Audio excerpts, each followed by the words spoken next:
Why was everyone ignoring her at the briefing table? It wasn't overt, not the kind of disrespect that demands a confrontation. It was quieter, subtler.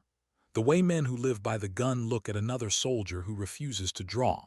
The morning fog was a damp, creeping thing, so thick it felt like wet cloth pressed against the skin. It had swallowed the world outside Outpost Haven, reducing the dense, ancient growth of Black Veil Forest to nothing more than a dull gray haze. Staff Sergeant Ava Strayed stood at the edge of it all, watching the routine dissolve into the mist. Routine. Command had called it a routine reconnaissance patrol, but in this country, routine was often just the name they gave to the moment before everything went wrong. She was 29 years old. Average height, perhaps, but the term average stopped there. She was lean, not bulky, forged by years of hauling impossible gear across impossible ground. Her dark hair was braided tight, tucked meticulously under her patrol cap. She looked ordinary, exactly the way the Army trains a person to blend in. Yet every movement betrayed that surface calm. Every shift of her weight, every precise rotation of her shoulder was deliberate, efficient. As if she had measured the exact energy cost of each motion and purged her existence of anything unnecessary. She was a machine of perfect economy, except for the internal engine that still carried a heavy, unwanted weight. Her XM-110 semi-automatic sniper system rested against her shoulder. It felt like an extension of her own nervous system, an old companion. The rifle itself was rated for accurate fire out to 800 meters, but Ava had already pushed it, far beyond what the manufacturer intended, beyond what even the gunsmiths were comfortable with. She knew that in her hands that rifle could deliver devastating, precise bursts. And her hands were among the most capable in the entire theater. She just hadn't used them, not in combat, not for 8 long months. Sergeant Mason Rudd, her first-class NCO, moved with the precision of a man who'd led Rangers for 15 years, carrying the memory of every body bag he'd ever signed for. He was built wide like he'd carried mountains. His eyes were constantly scanning, even now in the false calm of the outpost. "Strayed, you're with Holt on Overwatch," Rudd called out, his gaze fixed on his tactical map. "Dense cover in Sector 9. I want early warning and visual confirmation on anything that moves." "Copy that, Sergeant," Ava replied. Her voice was flat, professional, a perfect recitation from a field manual. Her spotter, Corporal Ryan Holt, was 23, sharp-eyed, observant, still young enough to believe he knew the whole truth of combat. He had been partnered with Ava for 4 months, and he had spent every one of those months trying to solve the riddle of the silent sniper. "So, rumor has it Vega started a pool," Holt joked, as they loaded their gear into the Humvee. He was trying to sound casual, but the needle was sharp. "Betting on whether you'll ever actually take a shot this deployment or just keep pretending to be a sniper." Ava didn't even look up from checking the action on her rifle. She didn't rise to it. "Maybe focus on your own work instead of running bets, Holt." The other Rangers chuckled softly, quietly. They liked her mostly. They respected her. Her navigation skills were legendary. Her intelligence assessments were so precise, artillery officers trusted her corrections without question. She carried the team in countless silent, unseen ways, but she was a sniper who wouldn't shoot. And in this world, that was a void. "Lay off, Hall," Specialist Jonah Cruz, the team medic, offered. "Some people carry the team without needing to flex." "I'm not flexing," Holt insisted. "I'm just saying." "You're saying shut up," Staff Sergeant Ben Carver Corson cut in from the front seat. Corson, 32, was the rock, steady, unshakable, the kind of leader who never raised his voice because he never needed to. "Check your gear. We roll in 5. Ava felt the judgment. She was used to being ignored for the one skill that defined her, but it wasn't disrespect that fueled her silence. It was something heavier, a memory, the unspoken price of her reputation. What Holt didn't know, what the entire team, save Rudd and Fragments, would never have guessed, was that Staff Sergeant Ava Strayed, call sign Raven Blue, held more confirmed kills than anyone in the battalion. She was silent because she knew the terrible finality of her own capability. The question wasn't if she could shoot. The question was, what happens when you finally stop trying to blend in? What happens when you realize you were sent here to heal, but the only way to heal is to break your silence? There was a reason she had been moved from a unit built for precision elimination to this conventional company. A single, classified event. A single shot. A diplomatic incident that required 3 governments to quiet down. That episode involved a shot that should have been impossible, a target that should have been untouchable, and consequences that made senior officers deeply, profoundly uneasy. But there was something she hadn't told them. Not yet. She was here trying to be ordinary, trying to believe that the ghost of the impossible shot was finally behind her. But as the Humvees rolled out at 700, their engines humming into the mist, Ava felt the familiar, crushing weight of anxiety. Not for her life, but for the moment she would have to choose between her silence and theirs. She knew the forest was waiting, and she knew what the forest demanded. The forest floor was not just earth and roots, it was screaming, not with sound but with pressure, with the silent, oppressive weight of history. What happens when the silence you craved becomes the silence before the storm? At 700, 3 Humvees and 14 Rangers plunged into the mist. The terrain ahead was the kind of ground that made ordinary warfare look like a child's game. This was the Black Veil, and it was a name earned in blood. The canopy was ancient, so thick it could swallow satellite signals, leaving them blind and isolated. The underbrush was a tangled, organic mess, capable of hiding entire squads, entire platoons, entire armies. It was, by every precise, tactical definition, perfect ambush territory. Ava watched the trees blur past her tinted window. Her body was still, but her mind was in overdrive. Her internal map was already drawing lines, mapping sectors of fire, calculating elevation shifts. Every hill she saw was a potential vantage point. Every open patch of ground, a trap. Every shadow, a whisper of a possible threat. This was how she survived, by believing the worst-case scenario was always the most likely. Her anxiety was not a flaw. It was a finely tuned instrument, warning her of the unseen. Within minutes, the forest had completely engulfed them. They dismounted at coordinates that were indistinguishable from the last 5 kilometers of travel. Same smell of decay. Same damp, heavy air. They were ghosts walking among ghosts. Sergeant Rudd moved with the practiced, economical calm of a man who understood terrain better than he understood his own home. He arranged the team, point element, main body, rear security. Ava and Holt were sent up to the high ground for overwatch. "Remember, this is recon," Rudd stated, his voice a low vibration of instruction. "We observe, we report. We're not here to start a war, just to see who else might be planning one." The patrol moved with textbook precision. Slow, silent. The forest floor seemed to mute their movement, 14 soldiers moving like shadows. Ava and Holt climbed, higher and higher, scrambling up rock and root until they reached a ridge that overlooked the entire route. This was Ava's world. The moment her boot struck the ridge, her anxiety faded, replaced by cold, absolute focus. Here everything was measured, long patience, measured breathing, calculating firing arcs, analyzing the wind and the light as if they were simple mathematical variables. It was second nature. Through her scope, she began tracking her team's deliberate advance below her, but her eyes were always sweeping deeper, searching for a flaw in the landscape's rhythm. A bird scattering the wrong way. A cluster of leaves moving without a hint of wind. The telltale, horrifying glint of metal where only shadow should be. She was looking for an enemy who moved better, who planned smarter, who was more patient than her own side. And she felt an absolute certainty, a gut knowledge that whispered, "They are here."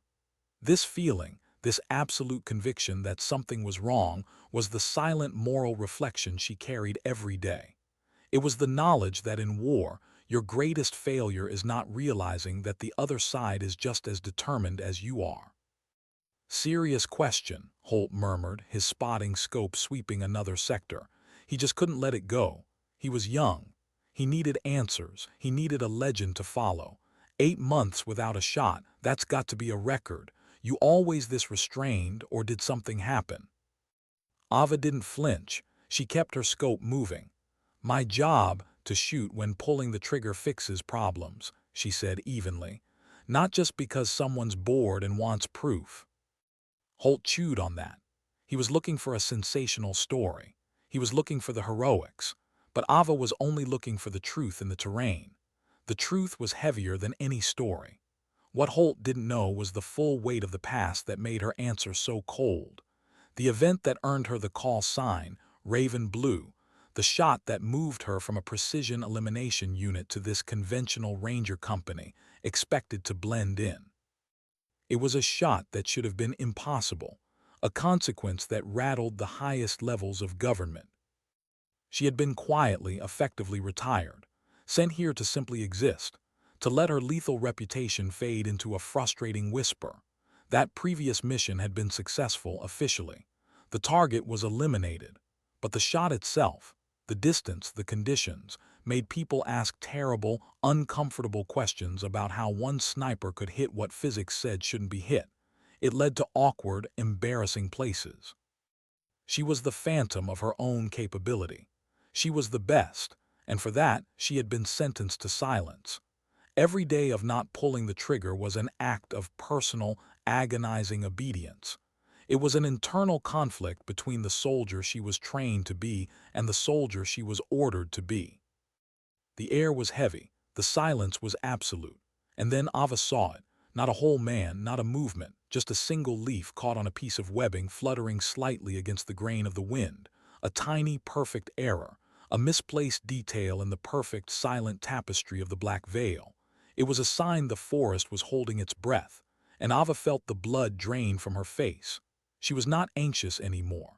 She was simply, terrifyingly confirmed. She saw the movement. A flash of metallic glint, gone in a millisecond, but it was already too late for the men below. The curiosity hook was the mistake, the single, tiny, perfect error that betrayed the intent of dozens. Ava had trained her entire life to spot the fraction of a second when camouflage failed. And there it was, a thin, horizontal stripe of olive-green webbing, barely visible against the moss-covered log.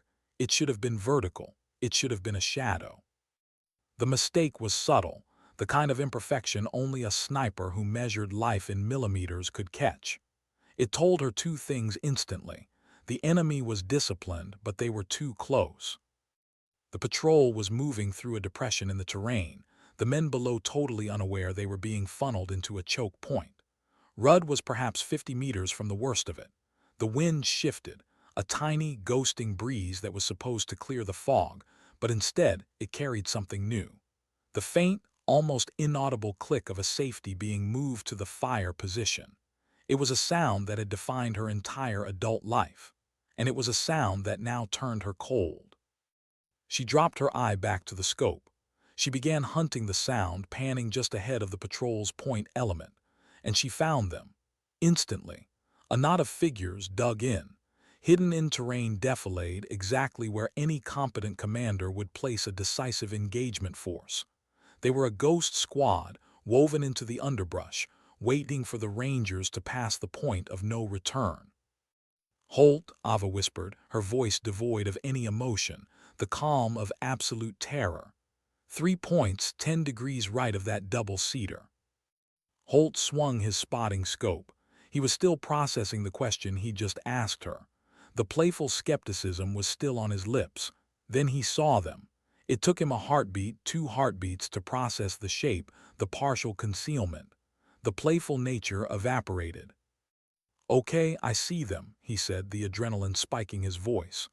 "A full team, machine gun position on the left flank, we call it in. Get Rudd on the net." Ava was already reaching for her radio, but her hand paused. She knew the sequence. Rudd would halt. He would try to maneuver, try to report. The enemy knew that too. They were too close. The ambush was too perfect. "No time," Ava answered, her words short, clipped. "They'll be live in 90 seconds. If we radio, they know they're compromised." Her hands were moving now, quick practiced motions. She knew she had to take the shot she hadn't taken in 8 months. The anxiety was still there, a frozen core in her chest, but the determination of the trained soldier had taken over. She was calculating the distance. Not 800 meters, not 1,000. She estimated the main gun position at 1,200 meters, a kilometer and a quarter. A kilometer and a quarter, through mist, through the density of the canopy, through the shifting, unpredictable wind. This was the shot that defied the rules of ballistics. She was using a semi-automatic, a great rifle, but not the heavy bolt-action cannon she was used to for extreme distance. This required speed, not just power. It required a series of surgical strikes, one after another, delivered fast enough to confuse but precise enough to kill. This was the heart of the conflict. The ghost she was trying to outrun was about to be summoned. Holt was frantic now, flipping pages in his data book, trying to calculate the dope card for that distance. Ava, that's insane. We call in mortar, we call in fast air. The ballistics, your scope isn't even sighted for that. The scope is fine, Ava stated, her eye locked through the glass. Her breathing slowed. The world narrowed down to the tiny, magnified image of a heavy machine gunner settling in behind his weapon. A man who felt safe. A man who was about to feel the cost of his presumption. This was the moral reflection that settled over her like the fog. The terrible knowledge that only you stand between life and death for the people you are supposed to protect. And that sometimes, the only way to save them is to become the monster you fear. She carried the weight of the previous classified shot, the one that ended her frontline career. But the memory of that diplomatic incident was now eclipsed by the immediate, desperate threat to her team. She had been sent here to retire, to keep her head down. But a good soldier cannot stand by while her team bleeds. She felt the tremor in her hands. It wasn't fear. It was the resistance of 8 months of forced inactivity, the muscle memory fighting the conscious desire to stay silent. She held her breath. She didn't have time to wait for the perfect shot. She had to make the perfect shot. Now, in the next breath. Suddenly Mason Rudd's hand shot up. The halt signal, he'd seen something, too late. The forest erupted. The silent war was over. The loud one had just begun.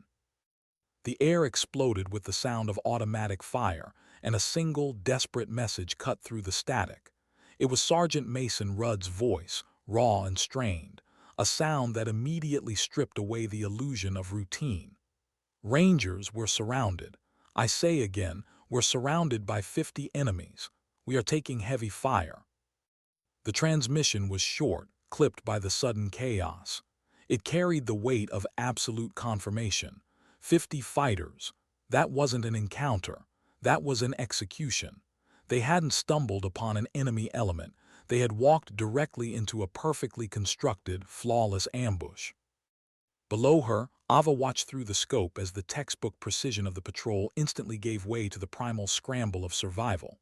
Rudd's voice had been loud, but the sound of the enemy's rounds impacting trees and earth around the patrol was louder, a terrifying percussive symphony of death.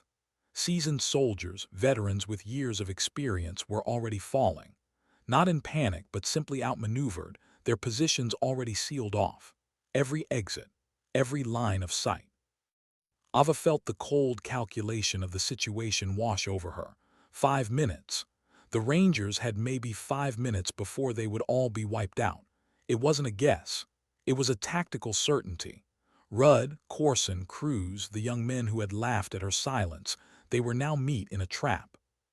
Holt was pressed against the dirt beside her, fumbling with his radio, his face pale, eyes wide with terror and sheer disbelief. We have to call for air support, Ava. We're too exposed. No time, Ava repeated, her voice a low, steady drone that cut through the noise. She had entered the zone. The determination was absolute now, cold and clinical, pushing the rising tide of anxiety back into a manageable, humming tension. The anxiety wasn't for herself. It was for the responsibility of the shot she was about to take. She knew what breaking her silence meant. It meant she was the killer again. The ghost. She had to move. The ridge where they were positioned offered good observation, but the effective range was still too short to break the enemy's dominance. To buy her team 5 minutes, she needed to create an impossible distance. A distance the enemy considered safe. A distance that defied ballistics. She broke cover. She rose not quickly but with the same unnatural, fluid efficiency she always possessed. Holt screamed a warning, his voice swallowed by the nearby impact of a heavy round. She ran not towards the sound of the fight where instinct told her to go, but laterally. She ran toward the only true high ground left. A rock formation, a sheer climb nearly a kilometer away. The move was pure counterinstinct. It looked like flight. It was the opposite. It was a commitment. As she ran, the small, desperate details of the ambush played out in her mind. Mason Rudd, built like a mountain, taking cover behind a tree no thicker than his torso. Ben Corson directing fire, his voice impossibly calm but his face etched with the knowledge that this was a losing fight. Jonah Cruz, the medic, frantically trying to reach a wounded man while rounds chewed up the ground around him. Ava knew what was needed. Not heroic close-quarters fighting. Not a desperate final stand. What was needed was a godlike reach. A hammer blow from a position the enemy had never considered a threat. This was the quiet moral truth that burned in her. Sometimes, courage is not charging the hill. Courage is knowing when you must step back to gain the advantage. It is the ability to accept the cold, necessary isolation of the long-distance killer. The men below were depending on her, not for a brave death, but for an impossible survival. She reached the base of the rock formation. Her lungs were burning. 8 months of non-combat activity meant her body was protesting the violent burst of effort, but her training overrode the protest. She scrambled up the stone face, using handholds that looked non-existent, moving with a desperate, climbing grace. The sounds of the fight below were now muffled, slightly more distant, a heavy, pounding background noise to the frantic beat of her own heart. She felt the heavy weight of the rifle on her back, the weight of the only solution. Reaching a small, flat shelf high up, she dropped to the ground. She was exposed, but she was high, and she was far enough that her position was meaningless to the enemy, far enough that her targets below looked like small, perfect targets in a shooting gallery. She ripped the rifle off her back, sighted, checked the wind, looked through the scope. The main enemy gunner, the one with the PKM heavy machine gun, was now clear in her crosshairs. He was 1.25 kilometers away. He felt safe. But he hadn't accounted for the ghost they called Raven Blue. He had sealed the perimeter, but he had left the heavens open. And Ava was about to fall from the sky.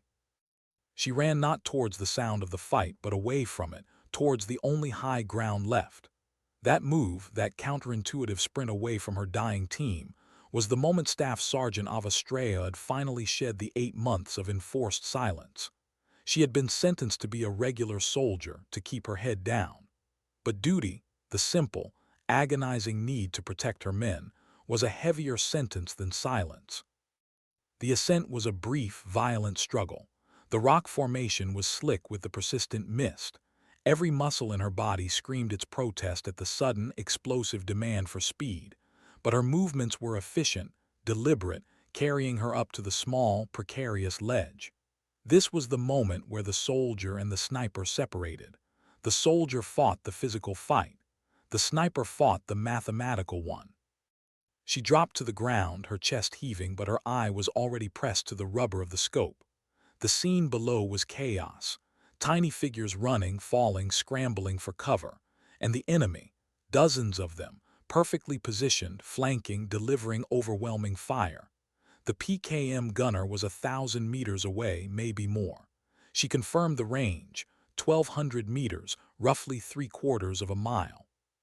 Holt, still pinned down below, was now shouting into his headset. He had seen her run. He had seen her climb. He was broadcasting her position, but no one could hear him over the sustained roar of the engagement. Ava ignored the noise. She was alone now, isolated in the world of determination. This was the space she always craved, where every variable was a number and every number told her exactly what to do. The wind. It was coming from the northwest, turbulent due to the canopy, swirling, unpredictable. She estimated a 12 to 14 mile-per-hour gust. The altitude was high, the fog still thick, the air density heavy. She quickly adjusted her scope, dialing in the ballistic data. The drop compensation was extreme. The windage was terrifying. It wasn't just adjusting for the target. It was predicting the unpredictable.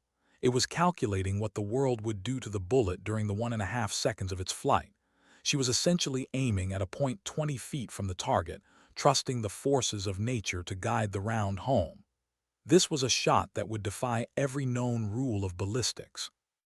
Her mind flashed back to the classified shot, the incident that got her reassigned. That one had been longer, maybe, harder conditions, certainly, but that target had been stationary. This one was against a crew in an active firefight, moving, shifting, obscured by foliage, and it had to be a series of shots, not just one. This was not the shot that would earn her a medal. It was the shot that would force her to carry the emotional burden of her lethal gift again. She realized the deeper conflict was not about the target. It was about herself. She had spent 8 months trying to be ordinary, trying to believe that the blood of the past could be washed clean by routine. But there was no running from who you were. The gunner below was not just a threat to her team. He was a manifestation of the past she had to confront. The only way to live a moral life in this terrible situation was to pull the trigger, to accept the horror of the means for the certainty of the end. She settled into the perfect, timeless position, cheek welded to the stock, left hand cradling the forearm completely relaxed, right index finger hovering, feeling the delicate weight of the trigger assembly. She drew her breath in, exhaled slowly, letting the air out until her body was utterly still, held between breaths. The world was just her eye, the crosshairs, and the enemy gunner. He shifted slightly, settling his weight to begin firing. She saw the gunner's chest. She felt the heavy, distant echo of Mason Rudd's voice. "We're surrounded." She squeezed. The rifle roared, a sound that was immediately insignificant compared to the machine guns below, but a sound that was about to change the entire fight. The bullet was on its way. She instantly cycled the semi-automatic, preparing the next round. She hadn't even heard the impact. She didn't need to. Her math was her witness. 1,000 meters away, a man settled behind a heavy machine gun, completely convinced of his own safety. He was wrong. The report of Ava's rifle was instantly lost in the overwhelming symphony of the battle below. The enemy gunner was focused, his world reduced to the muzzle blast of his own weapon. He was the king of the field, holding the lives of 12 men in his steel grip. He was a symbol of the perfect ambush. And then he simply fell. There was no sound of the incoming round, no warning. He settled behind the PKM, ready to feed the violence, and then he was on the dirt, dead. He didn't understand what had reached him from over a kilometer away. The effect was instantaneous and confusing. The assistant gunner looked up, registering the sudden, impossible failure of his crew leader.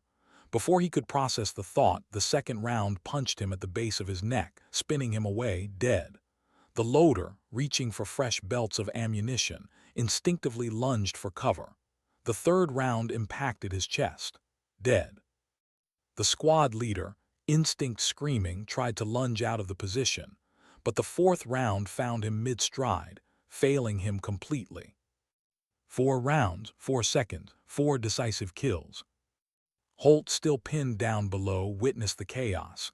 He didn't see Ava's position, but he saw the gun crew, the focal point of the ambush, suddenly disappear. It was a miracle, a collapse. He knew instinctively that the shots had come from a distance that was flatly impossible. Ava's focus was absolute.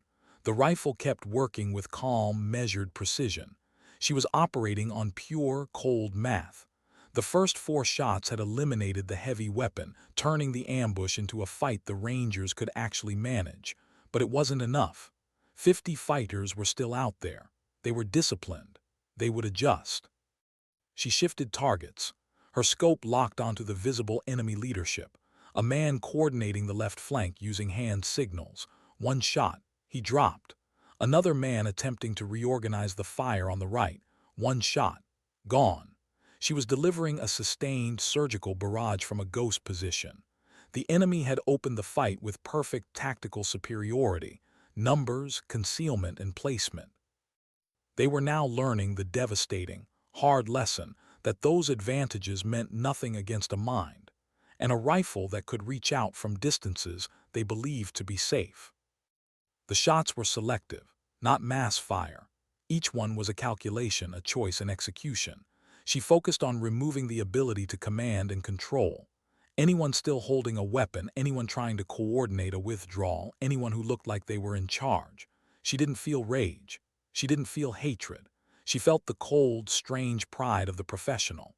The pride that her training was perfect, that the physics could be mastered, that the impossible was just a number. It was a terrible, beautiful pride that she instantly choked down. The moment you felt pride was the moment you lost your focus. The internal beats of the fight were fast, intense. Check the wind.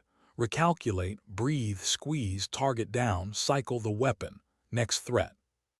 Below, the Rangers were beginning to realize they were not alone. Mason Rudd saw the sudden, inexplicable lack of coordination in the enemy's fire. He saw the targets he'd been tracking fall, one after another, from nowhere. He knew instantly who it was. The quiet sniper who hadn't fired a round in 8 months.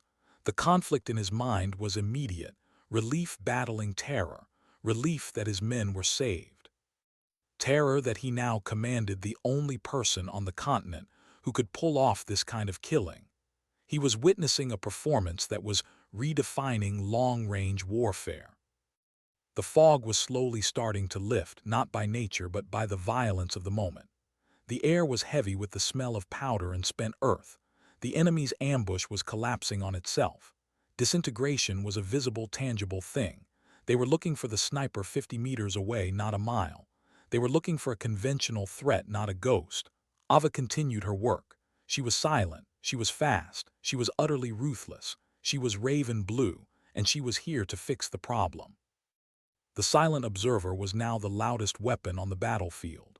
In the space of less than 10 minutes, Staff Sergeant Ava Strayed had transformed a certain death sentence into a chaotic rout. The initial enemy confusion had curdled into panic. They were being targeted by an unseen entity, hit with such surgical precision that their command structure had simply ceased to exist. They were looking for a sniper, a man with a heavy bolt-action rifle and a patient spotter. They found only silence and then death. Ava's rate of fire, disciplined and relentless, maintained the pressure. Each shot was designed not just to kill, but to create a tactical domino effect. She eliminated the radio operator, silencing the enemy's ability to coordinate beyond the immediate vicinity. She took out the remaining heavy weapons teams, including a mortar crew that was desperately trying to set up in the rear. Her scope was a merciless eye, delivering justice based on threat level. The fight, from first shot to last, ran for 19 brutal minutes. It was a brief eternity. For Ava, it felt like a lifetime of suppressed instinct finally unleashed. She worked through the pain in her lungs, the frantic internal dialogue of corrections, the crushing pressure of knowing that one miss, one small calculation error, could be the round that took out Mason Rudd or Jonah Cruz. She was fighting for her men, but she was fighting against the ghost of her own past, the part of her that remembered the cost of this capability. The moment the last organized enemy fire faded, Ava held her breath. She didn't move. She waited, tracking the disorganized retreat. Scattered survivors were fleeing Black Veil, leaving their dead, their wounded, and their weapons scattered across the forest floor. The ambush that should have destroyed a patrol of 14 men was undone by one woman, with one rifle, firing from a distance that defied physics. When the silence finally returned, it was heavy. Not the peaceful, natural quiet of the forest, but the shocking, ringing silence of a battlefield after the storm. Ava lowered her rifle, resting her head against the cool stock. Her body sagged with sudden, profound exhaustion. She had 0 fatalities on her team, but Jonah Cruz, the medic, was already busy below, treating multiple wounded Rangers. It was a victory measured not in kills, but in the number of lives she saved. The internal cost was immediate. The rush of determination and focus was violently replaced by a cold, sickening ache. The memory of the previous classified mission, the one that triggered the diplomatic incident, rushed back to her. She had broken her silence. She had answered the question Holt had joked about. She had proven she was the best, and now she had to live with being the killer again. The return of the lethal instinct was not a triumph, it was a relapse. She was broken, not physically, but emotionally.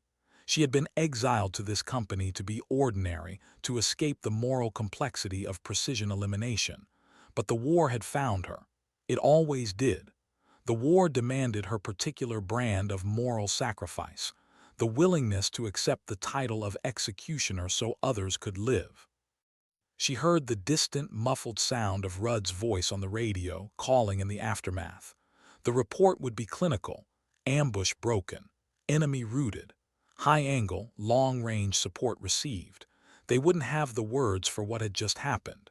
The pages of long-range engagement were now being rewritten. Ava didn't wait for them. She quickly packed her gear, descended the rock face with the same practiced, silent efficiency, and began to move toward the patrol's position. She looked like a ghost emerging from the mist. A silent, terrifying figure, still holding the rifle that had just performed the miraculous. She had saved them. But she knew that for her, salvation was always a complicated, bloody thing. She had gained a victory, but she had lost her peace. With the silence returned, the truth of her past was finally the loudest sound in the forest. Ava sat quietly near the patrol, waiting for transport, her rifle across her knees. She was cleaning the mechanism, focused on the small, repetitive ritual that brought her a strange, technical calm. The forest floor was still, the air heavy with the aftermath of the violence. Ryan Holt sat down beside her. He was quietly, meticulously cleaning his spotting scope. He wasn't joking anymore. The sharp-eyed young man who needed proof was gone, replaced by a soldier who had just witnessed a fundamental violation of the laws of physics. "That thing people whisper about," Holt said, his voice low, respectful, almost reverent. "The incident that got you reassigned. It was about shooting, wasn't it?" Ava kept her head down, her focus absolute on the rifle bolt. "You're smart enough to stop asking questions, Holt," she replied. But the tone was softer now, almost maternal, less flat than her voice had been 8 months ago. Holt paused. "Fair enough," he conceded. He knew a boundary when he saw one. He understood that the only thing more dangerous than Ava's silence was her truth. A moment later, Mason Rudd approached. He didn't speak the team leader's thanks. He knew better. He knew gratitude wasn't what she needed. He spoke of her file. "I've read your file," he admitted, his tone changed. Sharper, direct. "The parts I'm cleared to read. The sections that are blacked out tell me you were involved in operations most people will never hear about." He paused, eyes narrowed slightly. He brought the truth out into the open, not as an accusation but as a necessary confirmation. "The shot you made today, the initial engagement at 1,200 meters against multiple moving targets through concealment," he said. "That's why they sent you here, wasn't it? To retire you quietly." Ava looked up finally. She looked at the forest, then at Rudd. "What I could do, it triggered a diplomatic incident that took 3 governments to quiet down," she confirmed. "Target eliminated, mission successful, but that shot, the distance, the conditions, it made people ask uncomfortable questions about how one sniper could hit what physics says shouldn't be hit." She shrugged, a small, weary gesture. "Those questions lead to awkward places, so they sent me here, to be a regular soldier. Keep my head down." But today she had chosen her team over her retirement, and in that choice, a strange, resilient, hopeful feeling took root. She had sacrificed her peace for their survival. 3 weeks later, Ava was no longer being ignored. She was on the range with 8 of the company's designated marksmen, teaching advanced long-range engagement. Holt was there too. He had immediately requested a transfer to the sniper section. He wanted to work with her. He wanted the lesson. She sat with her rifle across her knees, showing proper position. Her instruction wasn't just technical. It was a reflection on everything she had learned in the Black Veil and beyond. "The thing about impossible shots," she told them, her voice calm, clear, and quiet, "is they often reveal where the true limitations lie, not in the rifle, not in the ballistics, but in the imagination. Over the following years, Staff Sergeant Ava Strayed trained dozens of snipers. She passed on the knowledge no manual contained. She never spoke of the classified missions, nor the impossible shots that made governments nervous. But sometimes, when her former students found themselves in their own impossible moments, surrounded, outnumbered, the odds stacked against them, they would remember her lesson. They would slow their breathing, trust their training, and take the shot everyone said couldn't be made, because she had already proven it could be. In the shadows of the foreign fields, an unwelcome legend grew. The enemy spoke of an American sniper who could reach out and touch you from ranges you thought were safe.